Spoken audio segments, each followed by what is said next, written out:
Good evening and welcome to my channel Equity One, and it has been a wonderful day today to talk about some macroeconomic issues. One of the most interesting thing that I would always like to come back with the advent of artificial intelligence coming into picture.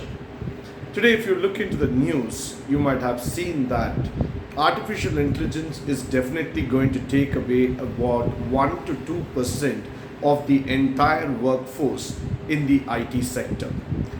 Now, is that going to be a threat, or is this only a story that people are telling? Is artificial intelligence is for true? Is it really going to create a damage? Is it going to be a threat for each one of us? The answer is definitely no. One side, if you look into artificial intelligence towards the economic impact, it is only an automation tool that has been rendered to make things easier. Though there are going to be menial jobs that are going to be taken away, though there are going to be jobs which involve the regular data processing and analysis, that is definitely going to be taken away with better AI tools coming into picture.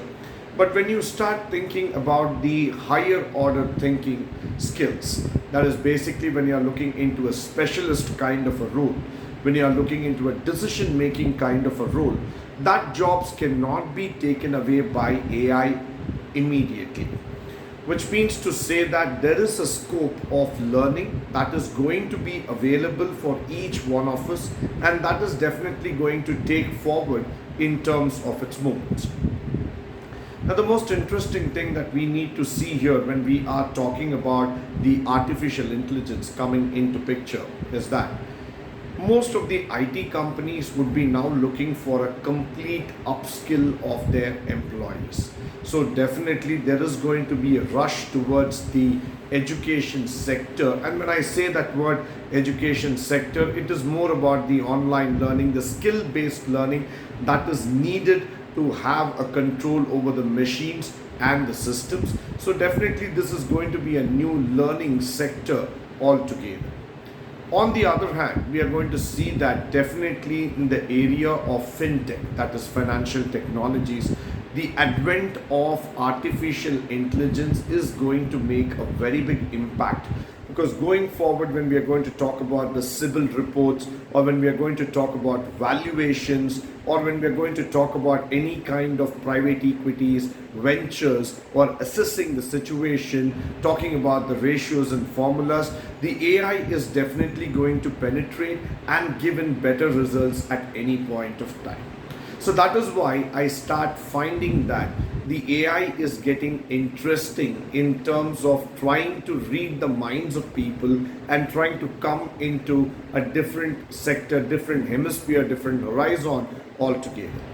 So what will AI actually do is that it will slowly start trying to understand how we can create a deeper impact in terms of projecting the reports and results. But that's not going to be an end here.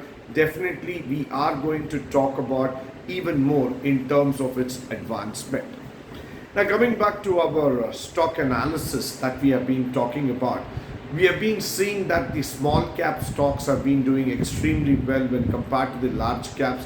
That's pretty much evident. Why? Because in spite of the rate hikes that have been going on in the situation, India GDP and economy has been making a very good stride. It is making a very, very rapid stride altogether. So somewhere down the lane, that is a silver lining in the cloud.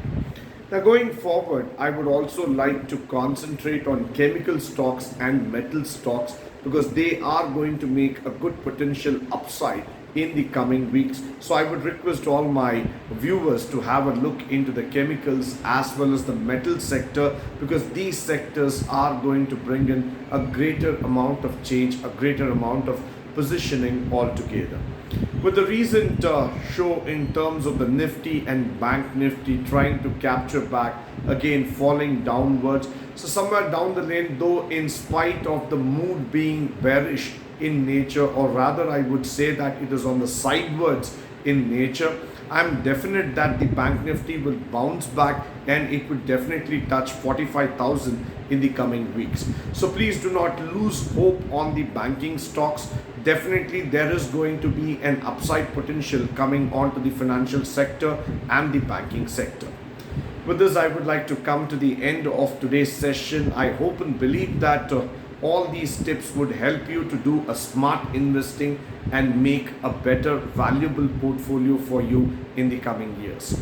Thank you guys for watching the video and have a smart investment week.